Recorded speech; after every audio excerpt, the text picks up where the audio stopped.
Ողջույն, եթերում Սիրանկյունն է, այսօր մեր հյուրն է բնապահպանական ակտիվիստ Ռուզաննա Գրիգորյանը։ Ողջույն Ռուզաննա, դեմ որ նոր եք վերադարձել Քաջարանից, բայց մինչև թեմային անդրադառնալը մեկ անգամ էլ հիշեցնենք, թե ինչումն է խնդիրը։ Այս տարվա ապրիլի 28-ին Հայաստանի Հանրապետության կառավարության 627 որոշմամբ Հայաստանի Հանրապետության Սյունիքի մարզում Քաջարան, Սյունիք, Արցվանիկ, Սևաքար, Աճարան, Չափնի գյուղերում 608 հեկտար հողերը բացառիկ գերականհանրային շահ ճանաչվեց։ Այն պահից սկսած, երբ հասարակությունը տեղյակ եղավ այս ամենի մասին, սկսվեց հասարակական բուռն պայքար, քննարկում։ Գիտեմ, որ երկրորդ անգամ եք վերադառնում Քաջարանից, ընդհանրապես Սյունիքի մարզից, այցելեք մի քանի գյուղեր եւ ավելի մանրամասն կուզեի ներկայացնեք պատկերը, ինչ է կատարվում այս պահին Սյունիքում։ Ուրեմն ասեմ, որ վերջին 2 շաբաթվա ընթացքում արդեն 2 անգամ հասցրել ենք լինել Սյունիքում։ Առաջին անգամ եղանք Քաջարան գյուղում, որովհետև խնդիրը բարձրաձայնվել էր հենց Քաջարան գյուղի բնակչության կողմից եւ գյուղապետի կողմից։ Եվ որպես բնապահպանական ակտիվիստներ չէինք կարող չարձագանքել, փորձեցինք հասկանալ հենց տեղում ինչ է կատարվում, գյուղացիների հետ հանդիպեցինք, գյուղապետի հետ հանդիպեցինք, ցավոք ճանապարհին դժբախտություն ունեցանք տեսնելու Արցվանիկի Պոչամբարը, որը սարսափելի վիճակում էր գտնվում։ Պոչամբարից ընդամենը 1.5 կիլոմետր հեռավորության վրա գտնվում է Արցվանի գյուղը։ Պոչամբարը հողից տարանջատված չէ։ Պոչամբարին հենց կից հողեր են մշակվում, անասունները ջուր են խմում Պոչամբարից։ Այդ դաժան այդ տեսիլքից հետո գնացին Քաջարան գյուղ հասկանալու համար իրավիճակը։ Ուրեմն գյուղապետը կտրուկ դեմ էր այս որոշմանը, որովհետև նայեք, որոշման մեջ փաստվում է, որ Քաջարան գյուղի եւ ձեր նշված 5 գյուղերի հիմնականում համայնքային օգտագործման հողերն են օտարվելու։ Ինչ է դա նշանակում։ Երկու տիպի հողեր կան այդ գյուղերում։ Գյուղացու սեփականությունը հանդիսացող հողեր եւ համայնքին պատկանող, այսինքն հողեր, որոնց համար որոշում պետք է կայացնի գյուղապետը ավականու հետ միասին։ Հիմա Քաջարան գյուղում հիմնականում օտարվում են համայնքային հողեր, այսինքն մարդկանց տան եւ մարդկանց սեփականություն հանդիսացող հողերին դեռևս չեն դիպչում։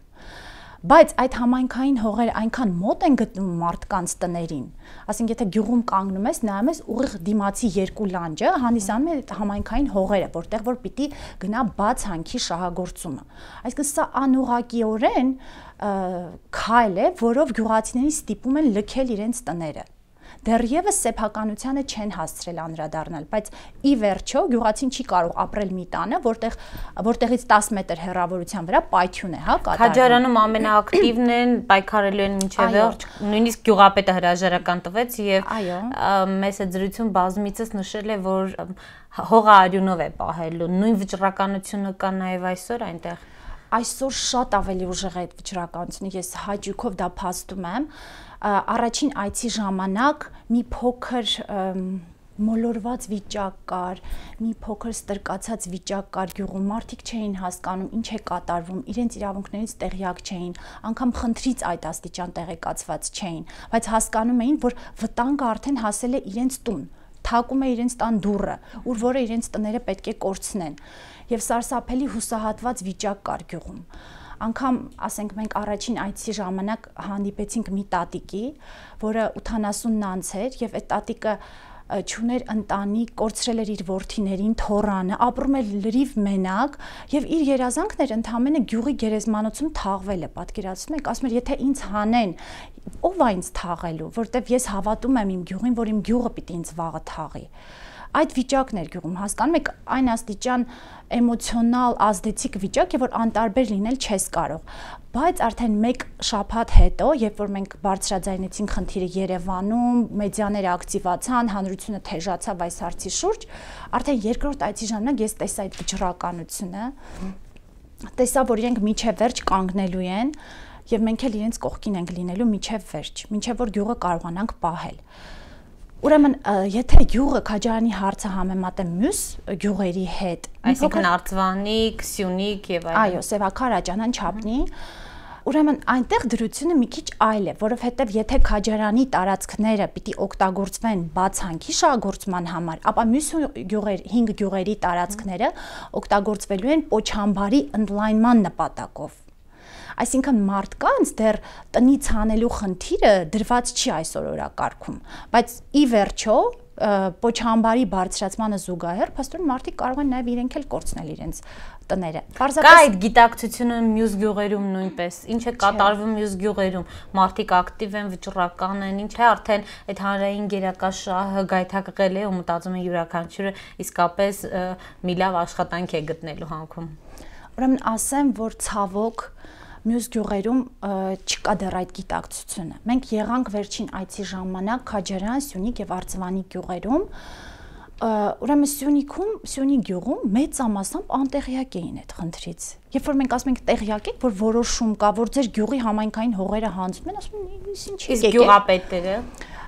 ուրեմն մինչև գյուղապետի հայտնվելը մենք կարողացանք խոսել գյուղի երիտասարդների, ավելի տարեցների եւ ծերերի հետ։ Կարող եմ ասել, որ համարյա ոչ ոք տեղյակ չէր։ Հետո հայտնվեց գյուղապետը եւ սկսեց իր եւ գյուղի ամբողջ բնակչության անունից փաստել, որ գյուղը պատրաստ է հանձնելու հողերը։ Ասում ենք, բայց ձեր գյուղի բնակիչները անգամ տեղյակ չեն խնդրից, բոլորը տեղյակ են մի մարդու պես։ Եվ այնտեղ մենք ունենք անգամ վիդեո կադրեր, երբ որ գյուղապետն ասում է բոլորը տեղյակ են եւ հետո կամերան շուռ ենք տալիս եւ բնակչությունը ինքը ասում է ինչի մասին է խոսքը, մենք անգամ տեղյակ չենք ինչ է կատարվում։ Այսինքն դեռ բնակչությանը իրազեկելու լուրջ խնդիր ունենք։ 1. Հաջորդ այցը կատարվեց Արծվանի գյուղ, ցավոք երեկոյան շատ ուշ ժամ էր եւ հնարավորություն չունեցան գյուղի բնակչության հետ խոսելու, բայց հանդիպեցին գյուղապետին։ Արծվանիկում ուրեմն իրավիճակը մի փոքր այլ է։ Այնտեղ երկու տիպի հողեր են օտարվում։ 90 հեկտարը գյուղացիների սեփականություն հանդիսացող հողերն են, որոնք գտնում են Պոչամբարին կից։ Իսկ մնացած 180 հեկտարը համայնքային հողերն են, այսինքն ընդհանուր գյուղի համար օգտագործվող հողերն են։ Ուրեմն 90 հեկտարի հարցը դրված է հետևյալ կերպ։ Բնակչությունը ուզում է վաճառել, որտեղ այդ հողերը գյուղից մի փոքր հեռու են եւ Պոչամբարին մոտ են, դրանք համարյա փաստորեն այո, գյուղատնտեսական նպատակով համարյա օգտագործելու համար պիտանի չեն։ Եվ փաստորեն գյուղացիները շահագրգռված են, հասկանում ենք իրենք այնքան վատ սոցիալական պայմաններում են ապրում, այնքան զրկված են ամեն ինչից, որ միգուցե այդ մարդիկ դրա մեջ ինչ որ հույս են տեսնում, վաճառելու մեջ եւ մի երկու կոպեկ աշխատելու մեջ հույս են տեսնում։ Ինչ վերաբերվում է համայնքային օգտագործման հողերին, հարց ուղեցին գյուղապետին, որ ինչ եք պատրաստվում անել, ամեն կերպ խուսափեց հարցից եւ որևէ կոնկրետ դիրքորոշում ցույց չտվեց այդ հարցում։ Ռուզանա, լավ, եթե վերցնենք ընդհանրապես Սյունիքի մարզը ընդհանուր առմամբ, իսկապես ամենախոցելին է ու թիրախայինն է, հանքարդյունաբերությունը ամեն կողմից զարգանում է։ Գուցե Սյունիքը պիտի դառնա հանքարդյունաբերական փոքրիկ քաղաք ու այնտեղ պիտի բնակելի տարածք չլինի, հա։ Ինչ են բնապահպանները եզրակացնում, թե պիտի պայքարեն այս տեսակ բաներից զերծ պահելու համար։ Գիտեք, շատ ցավոտ հարց եք տալիս։ Մենք ուրեմն ցավոք էլի դժբախտություն ունեցանք տեսնելու քարտեզը Սյունիքի, որի վրա պատկերված էին ուրեմն հանքերը ներկայում գործող եւ այն հանքերը, որոնց համար արդեն լիցենզիա են տվել։ Սարսափելի վիճակ, եթե դուք նայեք այդ քարտեզին, քարտեզի վրա մի հատ բաց տեղ չկա։ Այսինքն եթե Լեռնաձորում էլ ուրան հայտնաբերեցին, այո, միանշանակ այդ վտանգը կա, հասկանում եք, ինչ ենք ուզում մենք անել։ Ի վերջո ինչ ենք ուզում անել, ինչի ենք ուզում հասնել։ Գերշահույթ ստանանք, այ Արմենը Մովսիսյան բազմիցս փաստում է, որ եթե ուրան գտնեինք եւ իսկապես Հայաստանը հարստանար միանգամից։ Սիրան ջան, ձեզ հարց եմ տալիս, ինչ է գերակա հանրային շահը։ Արդյոք դա մեր հանրության շահը չէ։ Արդյոք իմ եւ ձեր շահը չէ։ Արդյոք այդ գյուղում բնակվող տատիկի եւ 17-ամյա Նարեկի շահը չէ։ Ում շահն է դա։ Ինչ իրավունքով են 4 կիլոմետր սահմանից հեռավորության վրա գտնվող գյուղը տեղահանում։ Ինչ իրավունքով են տատիկին զրկում իր շատ մեզ համար միգուցե տարօրինակ երազանքից, հա, իր գյուղի գերեզմանոցում թաղվելու։ Ինչ իրավունքով են այդ մեր լեռները ծնկի բերում։ Գետերի հունը պայքարի հետագա հունը ինչպես եք պատկերացնում։ Առհասարակ գիտեմ ամսի 29-ին արդեն մեծ ակցիա է կազմակերպել կառավարության առաջին շենքի դիմաց։ Ելքը պատկան մարմիններին բողոքը տեղ հասցնելն է եւ ինչպես թրջկանում ըստ էության հաջողություն գրանցվեց, նույնն էլ նաեւ Սյունիքի պարագայում է ակնկալում նախաձեռնությունը։ Ես պարզապես վստահ եմ, որ հաջողություն ունենալու ենք այս հարցում, որովհետև շատ նվիրված ակտիվիստներ կան, իսկապես զինվորներ, որոնք աշխատում են թափանցիկ, մերկ, որոնք ունեն գաղափար, որի համար պատրաստ են մինչև վերջ պայքարելու։ Ես այս պահին տեսնում եմ գյուղի բնակչությանը եւ գյուղապետին, որ էլի վճռական կանգնած են։ Ես տեսնում եմ ու շատ հասարակական կազմակերպություններն են ակտիվ միացել են ձեզի, նկատի ունեմ Կապանում բազմաթիվ հասարակական կազմակերպություններ։ Մեզ հետ չեն։ Եթե կան, եթե աշխատում են, չգիտեմ, միգուցե առանձին են աշխատում, բայց այս պահին մեզ հետ չեն։ Պայքարը ավելի բուռն եւ ավելի արդյունավետ չի լինի, երբ որ բոլորը համախմբվեն նույն գաղափարի շուրջ։ Միանշանակ եւ այսօր հաճույքով փաստում եմ, որ Երևանում շատ մեծ շարժ կա։ Մեծ թվով ակտիվիստներ կան, երիտասարդներ, որ հասկանում են, արդեն փոփոխություն ոչ թե ուզում են, այլ փոփոխություն կրում են իրենց ուղեղում։ Ժառանգություն կուսակցությունը ուղղակիորեն աջակցում է, պայքարում է ձեզ հետ հավասար։ Մյուս կուսակցություններից կան արդյոք արձագանք կամ որևէ պաշտոնյա գա միանա ձեզ, կիսի ձեր կարծիքը, թե ընդդիմադիր, թե իշխանական դաշտում։ Ինձ հայտնի չի համենայն դեպս, բայց ժառանգությունը այս հարցը արդեն մտցրել է քաղաքական օրակարգ։ Իսկ հարցի լուծման համար անպայման անհրաժեշտ է նաև պահել այդ ֆրոնտը։ Մենք պահում ենք քաղաքացիական ֆրոնտը, հա, մենք կուսակցական չենք, մենք ակտիվիստներ ենք, բնապահպաններ ենք, մենք պայքարում ենք այս զինվորական, ռազմական ֆրոնտում։ Մեզ պետք է նաև օգնություն բոլոր ոլորտներից, այդ թվում մտավորականներից, որտեվ սա միայն մեր հարցը չի, սա միայն քաղաքական հարց չի, սա արդեն անգամ ազգային անվտանգության հարց է եւ բոլոր մտավորականներին ուղղակի կոչ եմ անում չլինել համեժ, չլինել անտարբեր, վեր կենալ եւ բարձրաձայնել հարցը եւ դիրքորոշում արտահայտել, որովհետեւ նրանք ովքեր ակտիվ են, իրենց կոչում են ճիշտ մտավորականներ եւ կեղծ դիմակի տակ փաստորեն կոչեր են անում, որ ճիշտ է գյուղի տեղահանումը։ Առաջ են ընկնում իրական մտավորականներից։ Կան նման մտավորականներ, որոնք այսօր արդեն ցանկություն են հայտնել ստորագրահավաքի մասնակցության հայտ են ներկայացրել։ Երևի դեռ չունենք, բայց ցանկություն մասնակցելու շատերի կողմից եմ լսում արդեն, որ իրենք պատրաստ են կանաչների շարժմանը միանալու, բայց կոնկրետ քայլ դեռ չեմ տեսել։ Երևի մենք էլ պիտի նախաձեռնող լինենք, մենք էլ պիտի ակտիվ լինենք, իրենց կոնկրետ գործողությունների մեջ ներառենք, բայց այս պահին մեր թիկունքում կանգնած ինչ որ մտավորական հենց այս պահին չեմ տեսնում։ Բայց ցանկություն ունեցողները շատ են իհարկե։ Ուղղակի գիտեք, մեր մտավորականների մեջ տարածված կարծիք կա, հա, որ իրենք պիտի, եթե դու իրական, հա, մտավորական ես, դու պիտի համեստ լինես, դու պիտի զբաղվես քո աշխատանքով, բայց այդպես չի, որտեվ հիմա մենք կարծես թե գտնում ենք մարտի դաշտում։ Ես այդպես եմ ընկալում այս իրավիճակը։ Մենք ուղղակի պայքարում ենք մեր հողերը, մեր բնությունը պահպանելու համար։ Հետևաբար ամեն մեկի մասնակցությունը այստեղ շատ էական է։ Ինչպես եք պատկերացնում կառավարությունը որոշումը չեղյալ հայտարարի, ճանապարհը ինչպես եք տեսնում, նշանակումներ կան, որ պիտի հանդիպեք, ասենք վարչապետի հետ, պատկանայլ մարմինների հետ, առաջիկայում ինչ ծրագրեր ունի նախաձեռնությունը, եւ ինչ կհասցնի 2011-ի ընթացքում դեռ անել։ Ուրեմն ասեմ, որ մեր առաջիկա գործողությունը նախատեսված է 5-շաբթի օրը դեկտեմբերի 29-ին առավոտյան ժամը 11-ին հրապարակում կառավարության թիվ 1 շենքի մոտ։ Ուրեմն մեծ բնապահպանական ցույց ենք անում, որտեղ մեր պահանջն է լինելու անվավեր ճանաչել համար 627 չարաբաստիկ որոշումը։ Ուրեմն եւ մենք պայքարելու ենք միջև վերջ, դա կլինի այս տարի, մյուս տարի էական չի։ Դրանից հետո ցույցի մասնակիցները պիտի երթով գնան նախագահական եւ բնապահպանները պատրաստել ենք արդեն նամակ, որը պիտի հանձնենք նախագահին հանքարդյունաբերության ոլորտում համապատասխան փոփոխություններ եւ առաջարկներ ներկայացնելով։ Եթե խնդիրը այս տարի լուծում չստանա, մենք պայքարելու ենք նաև մյուս տարի միջև վերջ, այսինքն անգամ եթե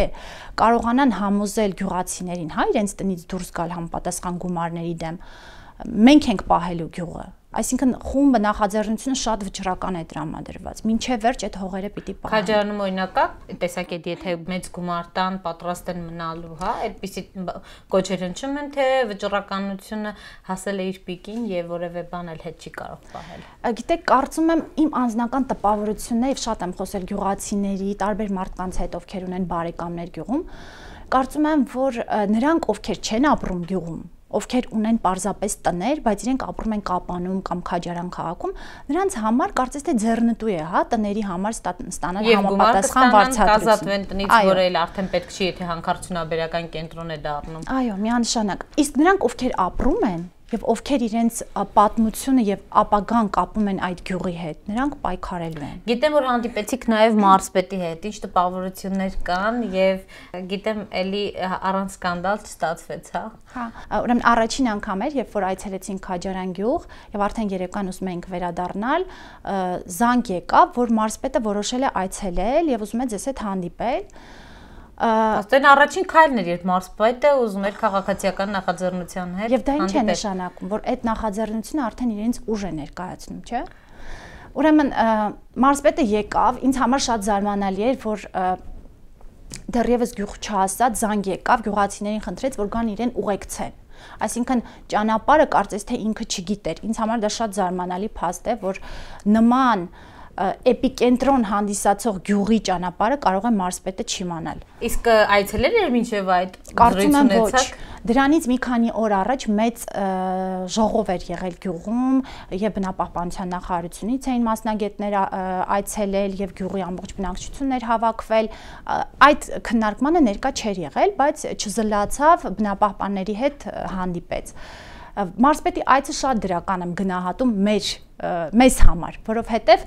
դա հարցի համար եղավ մեծ PR եւ հանրությունը ընդամենը 2 օրում տեղեկացավ Քաջարյանի եւ հարակից գյուղերի խնդիրներից։ Ուրեմն պատկերացրեք 3 օրվա մեջ այդ մեր կոնֆլիկտի սկանդալի վիդեոները նայել էին YouTube-ում 29700 դիտորդներ։ Երբ մարզպետը ասել էր այդ ճպուր, Աբուլայիսի մարզպետը բոլորովին պատրաստված չէր այդ հանդիպման համար, հասկանում եք։ Պարզապես ցանկություն ուներ։ Հա, պարզապես միգուցե իրեն ասել էին, որ այցելի, միգուցե ինքը համարեց, որ նպատակահարմար է, բայց վիրավորանքներ էին հնչում անձնական մակարդակի, ասենք ագրեսիվ ես, թունավոր ես, թույնով ես լցված, նայի քեզ հետ մի բան չպատայի, որը սպառնալիք է, ալաբուլա ես աչքի, շատ ես խոսում, այ ճպուր սուս մնա, այսինքն այնպիսի ոչ պրոֆեսիոնալ արտահայտություններ եւ ոչ պրոֆեսիոնալ մոտեցում հարցին, որ նախաձեռնությունը կարողացավ օգտագործել ի օգուտ հարցի հանրայնացման։ Այսինքն գնահատում եք դրական մարզպետի հետ հանդիպումը։ Ես համարում եմ շատ դրական, որովհետեւ գիտեք, ընդհանուր տրամադրվածությունը մարզպետի հստակ դիրքորոշում չկա, բայց պարզ է, չէ՞, մարզպետը ում շահերը պիտի պաշտպանի, հանրային գերակա շահի եւ ոչ թե հանրության։ Գերակա շահը, ինչպես գիտենք, մեր երկրում մի քանի հոգու շահն է։ Այո, ցավոք այդպես է։ Նախաձեռնությունը հնարավորություն ունեցավ նաև Քրոնիմեդ ընկերության հետ խոսել, բանակցել, արդյոք նաև հնարավորություն ունեցավ Քաջարյանի պղնձամոլիբդենային կոմբինատի հետ զրույց ունենալ, հասել եք Սյունիք, ինչ կարողացաք անել այս շրջանակում։ Զանգեզուրի պղնձամոլիբդենային կոմբինատի տնօրինության հետ հանդիպում չենք ունեցել, ադմինիստրացիայի հետ հանդիպում չենք ունեցել, որովհետև որոշումը կայացրել է ով, կառավարությունը, մեր պահանջը ուղղված է կառավարությանը։ Պղնձամոլիբդենային կոմբինատի 60%-ի բաժնետոմսերի սեփականատերը, ինչպես նշեցիք, հանդիսանում է Քրոնիմեդ ընկերություն։ Դա գերմանական ընկերություն է, որը հանքեր ունի Հայաստանում եւ աֆրիկյան մի շարք երկրներում, բայց ոչ Գերմանիայում։ Հետևությունները թողնում եմ ձեզ։ Ուրեմն մեր նախաձեռնության ակտիվիստներից Անվել Հովանիսյանը հանդիպել է դեսպանին եւ հայտնել է խնդիրը եւ հայտնել է բնապահպանների մտահոգությունը։ Դեսպանը ասել է, որ խնդիրը կբարձրաձայնի եւ կփոխանցի Քրոնիմեդի ադմինիստրացիային եւ նաև խոստացել էր այցելել այդ գյուղերը։ Հիմա տեսնենք, թե ինչպես կծավալվեն հետագա գործընթացները, բայց Քրոնիմեդն էլ պատասխանատվություն է կրում ստեղծված իրավիճակի համար։ Ռուզաննա, ստացվում է, որ պայքարը նոր-նոր են սկսել ակտիվիստները եւ կառավարությունը, ինչպես նաև հանրությունը դեռ շատ բան կտեսնի։ Այո, եւ պայքարը չի սահմանափակվելու միայն այս հարցով։ Պայքարը շարունակվում է, Թեղուտի համար պայքարն է շուտով ակտիվանալու եւ մենք մեր երկրում բազմաթիվ խնդիրներ ունենք լուծելու։ Շնորհակալություն, Ռուզաննա։ Խնդրեմ։ Իսկ ես հիշեցնեմ, որ մեր հյուրն էր բնապահպանական ակտիվիստ Ռուզաննա Գրիգորյանը։